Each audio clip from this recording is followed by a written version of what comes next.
దేవుణ్ణి మానవుల్ని సంతోషపరిచేటట్లుగా ఉందా? క్రొత్త ద్రాక్షారసం నీ హృదయంలో ఉంటే నువ్వేం చేస్తావో తెలుసా? దేవుణ్ణి మానవుల్ని సంతోషపరుస్తావు. హల్లెలూయా. దేవుని అభిషేకం నీ మీద ఉంటే దేవుణ్ణి మానవుల్ని సంతోషపరుస్తావు. దేవుని సమాధానం నీలో ఉంటే దేవుణ్ణి మానవుల్ని సంతోషపరుస్తావు. నీలో దైవికమైన ఆ వాంఛ, ఆసక్తి, పట్టుదల, సమర్పణ నీ జీవితంలో ఉంటే సాతానుగాడు ఏం చేశాడు? నాకేశాడు. భక్తిని ఏం చేశాడండి? ప్రార్థన నాకేశాడు. అమాలేక్ గాడు ఏం చేశాడు? సాతానుగాడు నీ ప్రార్థన జీవితాన్ని నాకేశాడు, నీ ఆసక్తిని నాకేశాడు, నీ పట్టుదలను నాకేశాడు, నీ సమర్పణని నాకేశాడు, నీ వాగ్దానాన్ని నాకేశాడు, నీ పట్ల దేవునికి ఉన్న ప్రణాళికను నాకేశాడు. సాతానుగాడు ఏం చేశాడు?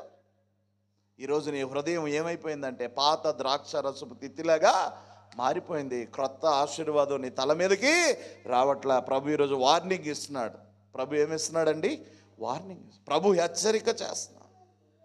నీ హృదయపు స్థితి ఎలా ఉంది? హల్లెలూయా.